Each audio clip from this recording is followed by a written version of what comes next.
Operation सिंदूर का hero फिर आएगा। भारत रूस के बीच S-500 की डील हो सकती है। अगर डील हुई तो अमेरिका को लग सकती है मिर्ची।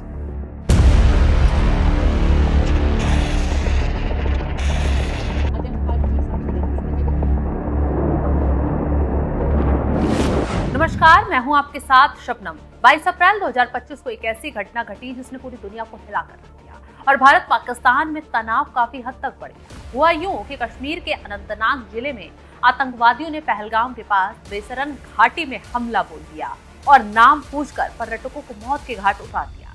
इस पूरे हमले में एक अहम चीज देखने को मिली, सिर्फ पुरुषों की हत्या की गई और वो भी धर्म पूछकर हत्या की गई। मतलब ये कि भारत में हिंदू मुसलमान करने के लिए पहले पूछा कि नाम क्या है, उसके बाद महिलाओं के सामने उन पुरुषों को गोली मार दी गई, उनके पतियों को मौत के घाट उतार दिया गया। फिर क्या था, देश गुस्से में आ गया और फिर सरकार से टिट फॉर टैट की बात होने लगी।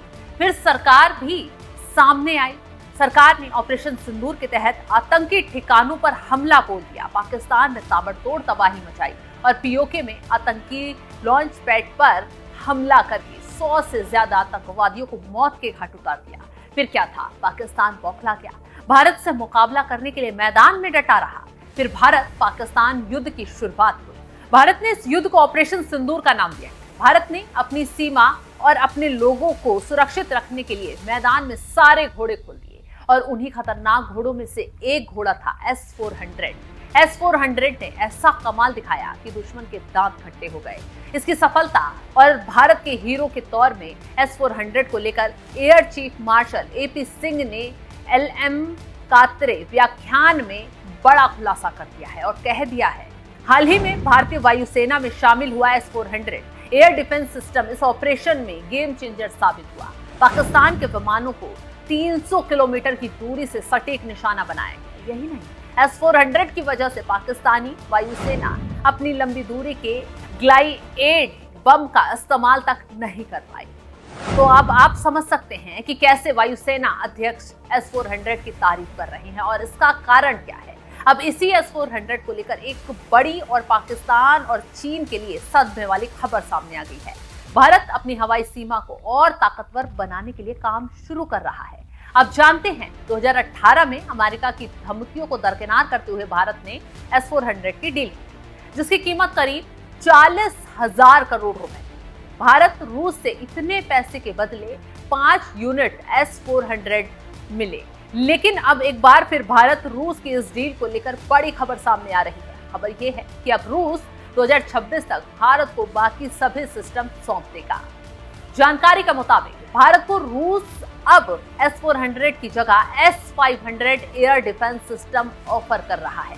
इसे S-400 का बेटा कहा जा रहा है, लेकिन बेटा बाप से कहीं ज्यादा ताकतवर है। हम तुलना करके समझाते हैं कि आखिर किसकी कितनी ताकत है और ये कैसे वार कर सकता है। S-400 रेंज 400 किलोमीटर, ऊंचाई 30 किलोमीटर। S-500 की रेंज है 600 किलोमीटर, ऊंचाई है 200 किलोमीटर। S-400 का रिस्पॉन्स टाइम है 10 सेकेंड, S-500 का रिस्पॉन्स टाइम है 4 सेकेंड। तो अब आप समझ सकते हैं कि कौन किस पर भारी है और कितना ताकतवर कौन है और इसका कारण क्या है। रक्षा मामलों की जानकारों की माने तो आसमान में सबसे ऊंचे स्तर पर उड़ान भरने वाली सैटेलाइट को गिराना हो तो S-400 की जगह S-500 की जरूरत पड़ी। भारत न केवल रूस के भरोसेमंद ग्राहक है, बल्कि जमीनी हालत में भी S-400 का इस्तेमाल कर उसकी ताकत दुनिया को दिखा चुका है। आपको जानकारी देते चले कि मई 2024 में जब रक्षा राज्य मंत्री संजय सेठ मॉस्को गए और विक्ट्री डे परेड में शामिल हुए, तो वही भारतीय डेलीगेशन ने पहली बार S-500 देखा तो दिलचस्पी छा गई। तब रूस ने संदेश दिया था कि भारत पहला विदेशी ग्राहक हो सकता है, लेकिन इसकी पूरी कहानी का एक विलन भी है, नाम है अमेरिका। 2018 में जब भारत ने S-400 खरीदा था, तब अमेरिका भड़का था। काटसा कानून के तहत प्रतिबंध लगाने की धमकी दी, मगर भारत झुका नहीं और नतीजा आपके सामने है। अब अगर भारत S-500 की डील करता है तो डोनाल्ड ट्रंप गुस्सा हो सकते हैं। जानकारों की माने तो S-500 सिर्फ एक मिसाइल सिस्टम नहीं है, बल्कि ये अमेरिका की एंटी मिसाइल रणनीति को धमकी दी है। और अमेरिका धमकी क्यों बर्दाश्त करेगा? ये वो हथियार है जो अमेरिका की तकनीक को चैलेंज करता है। सोचिए, अगर S-500 भारत की सीमा पर तैनात हो जाए तो चीन के जियांगसू प्रांत से उड़ान भरने वाले फाइटर जेट भी भारत के रडार से बाहर नहीं होंगे। रक्षा मामलों के जानकारों की माने तो ऑपरेशन सिंदूर में पाकिस्तान ने अपनी औकात देख ली और उसे पता चल गया कि भारत से टकराना ठीक नहीं है। पाकिस्तान के पास F-16 और JF-17 जैसे लड़ाकू जहाज हैं जो S-500 के सामने मिमियाते नजर आएंगे। यही कारण है कि पाकिस्तान खुफिया एजेंसी ISI इस डील से काफी घबराई हुई है। इसके साथ साथ चीन भी ये जानता है कि अगर भारत ने S-500 हासिल कर लिया तो दक्षिण एशिया का पूरा आसमानी बैलेंस भारत के पक्ष में आ जाएगा। भारत को S-500 क्यों चाहिए? भारत को दो मोर्चों पर युद्ध का खतरा, उत्तर में चीन, पश्चिम में पाकिस्तान, और इस समय दोनों देश भारत के खिलाफ। इसलिए भारत को एक ऐसा कवर चाहिए जो दोनों दुश्मनों को कंट्रोल में रख सके। जानकारों का यह भी कहना है ये डील आखिरी दौर में है और दिल्ली पेंटागन की किसी भी धमकी और प्रतिबंध से बेफिक्र है और रूस से डील के लिए तैयार भी है। इसके साथ ही साथ इस डील से रूस को आर्थिक मदद मिलेगी, भारत को सुरक्षा। देखना यह होगा कि आगे डील सफल होती है या नहीं, देखना दिलचस्प होगा। फिलहाल इस खबर को लेकर आप क्या राय रखते हैं, कमेंट बॉक्स में जरूर बताइएगा।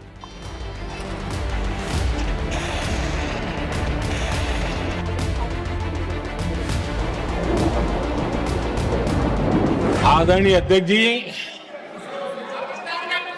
दुनिया का समर्थन तो मिला, दुनिया के देशों का समर्थन मिला, माननीय, लेकिन ये दुर्भाग्य है कि मेरे देश के वीरों के पराक्रम को कांग्रेस का समर्थन नहीं।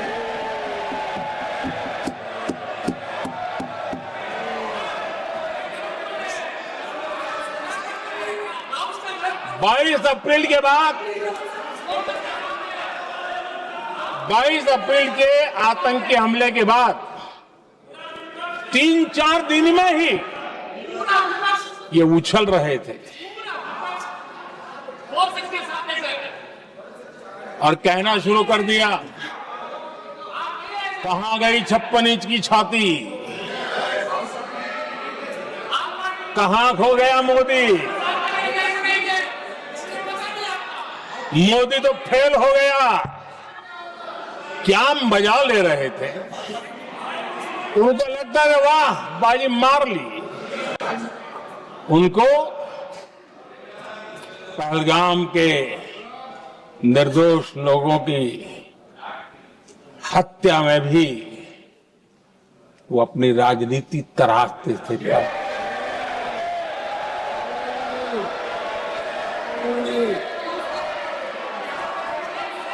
अपनी स्वार्थी राजनीति के लिए मुझ पर निशाना साध रहे थे, लेकिन उनकी ये बयानबाजी, इनका छिछोरापन देश के सुरक्षा बलों का मनोबल गिरा रहा था। माननीय नहीं, माननीय प्रतिपक्ष के नेता, एक मिनट, प्रतिपक्ष के नेता आपकी बात सबने ध्यान से सुनी। आप बेटे कांग्रेस के और नेताओं को जैसे ये उचित नहीं है आपके लिए। न भारत के सामर्थ्य पर भरोसा है और न ही भारत की सेनाओं पर, इसलिए वो लगातार ऑपरेशन सिंदूर पर सवाल उठा रहे हैं। ऐसा करके आप लोग मीडिया में हेडलाइंस तो ले सकते हैं, लेकिन देशवासियों के दिलों में जगह नहीं बना सकते।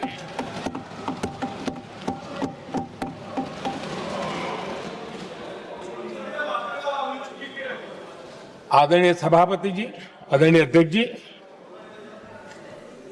10 मई को भारत ने ऑपरेशन सिंदूर के तहत हो रहे एक्शन को रोकने की घोषणा की।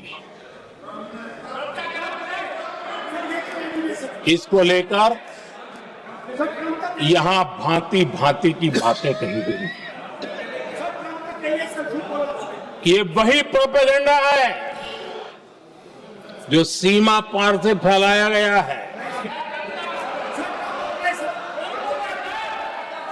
कुछ लोग सेना द्वारा दिए गए तथ्यों की जगह पाकिस्तान के झूठ प्रचार को आगे बढ़ाने में जुटे हुए हैं। जबकि भारत का रुख हमेशा स्पष्ट रहा। आदरणीय अध्यक्ष जी, कुछ चीजें मैं जरा स्मरण भी कराना चाहता हूं। जब सर्जिकल स्ट्राइक हुआ उस समय हमने लक्ष्य तय किया था, हमारे जवानों को तैयार करके कि हम उनके इलाके में जाकर के आतंकियों के जो लॉन्चिंग पैड है उनको नष्ट करेंगे। और सर्जिकल स्ट्राइक, एक रात के उस ऑपरेशन में हमारे लोग सूर्योदय होते होते काम पूरा करके वापिस आए। लक्ष्य निर्धारित था कि ये करना है। जब बालाकोट एयर स्ट्राइक किया तो हमारा लक्ष्य तय था कि आतंकियों के जो ट्रेनिंग सेंटर्स है इस बार हम उसको तबाह करेंगे, और हमने वो भी करके दिखाया। ऑपरेशन सिंदूर के समय हमारा लक्ष्य तय था, और हमारा लक्ष्य था कि आतंक के जो एपी सेंटर है और पहलगाम के आतंकियों को जहां से पुरजोश योजना बनी, ट्रेनिंग मिली, व्यवस्था मिली, उस पर हमला करेंगे। हमने उनके नाभि पर हमला कर दिया।